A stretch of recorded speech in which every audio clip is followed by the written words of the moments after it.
Сәлеметсіңдер ме балалар? Бүгін бізде 131-ші сабақ. Не білесің және не істей аласың тақырыбымыз.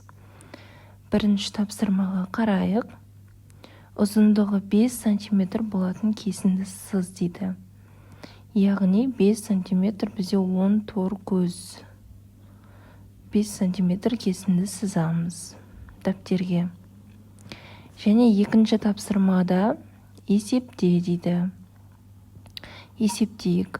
2-ге қосамыз 10-ды, тең болады 12. 10-нан азайтамыз 9-ды, тең 1-ге тең. 9-дан азайтамыз 9-ды, тең 0-ге тең екен. 20 қосу 30 тең 50. 100 азайту 90 тең 10. 40 қосу 60 тең 100-ге тең болады екен. Келесі 14-ке қосамыз 2-ні тең 16. 15-тен 3-ті азайтсақ тең 12-ге тең екен. 18-ге қосамыз 2-ні тең 20 болады екен. Дәл осылай жазып аламыз. Келесі балалар бізде 3-ші есеп. Тапсырманы оқиық. Суреттерге қара дейді. 2 теңсіздік құрастыр. Көкөністердің массалары туралы мәліметтерді пайдалан дейді. Бұл жерде бізде көкөністерге 40 қабат 3 кг, қызылша 2 кг, қызанақ 1 кг, асқабақ 6 кг және жүзім 1 кг деп көрсетілген екен. Енді біз осы көкөністердің массаларын салыстырайық. Алдымен 40 қабат 3 кг-ға қосайық қызылшаны. 3 кг қосамыз 2 кг. Және келесі бетке 6 кг асқабақ пен 1 кг жүзімді қосайық. Енді екі жақты салыстырайық. 3 кг-ға 2 кг-ды қоссақ 5 кг. 6 кг-ға 1 кг-ды қоссақ 7 кг. Яғни 7 5-тен артық екен. Келесі салыстыруды істейтін болсақ, 3 кг қосу 1 кг. 40 қабат пен жүзімді қосамыз. 4 кг болады екен. Енді 2 кг қызылша мен 1 кг жүзімді қосып көрейік. 2 кг-ға 1 кг қоссақ 3 болады екен. Бұл жерде 4 3-тен артық екен. Келесі балалар бізде 4-ші есеп. Тек ақиқат пікірлерінің номерін жаз дейді.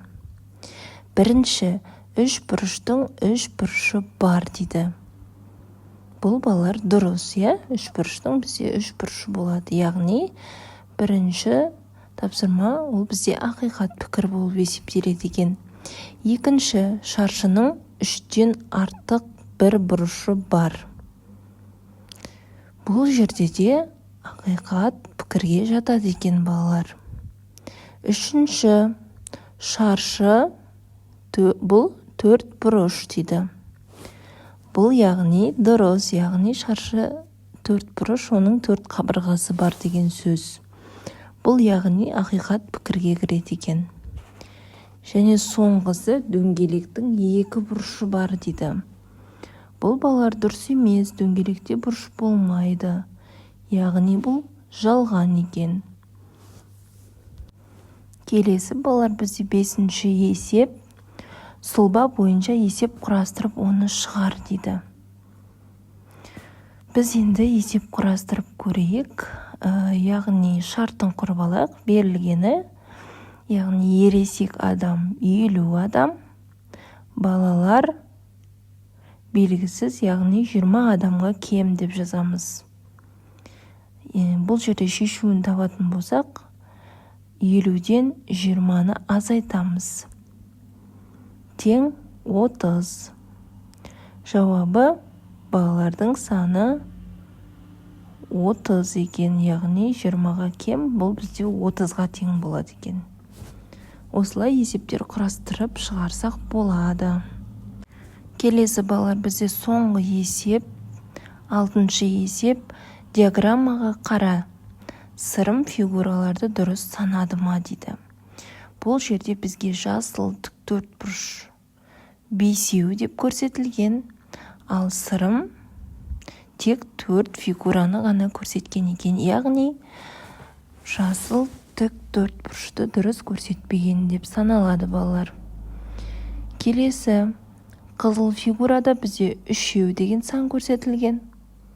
Сырым 3 фигура көрсеткен, яғни дұрыс көрсеткен санын. Келесі, бізде дөңгелек 2 деп көрсетілген, бірақ сырым тек бір ғана фигураны жасаған екен, яғни дұрыс көрсетпеген. Келесі, соңғы көк түсті шаршы. Шаршы бізде 2 деп көрсетілген, сырым 2 фигураны көрсетіпті, яғни көк түсті шаршыны дұрыс көрсеткен екен. Балалар, осымен біздің сабағымыз аяқталды. Ұнаса менің арнама тіркеліп, қоңырауша белгісін басып қойыңдар. Сау болыңдар балалар.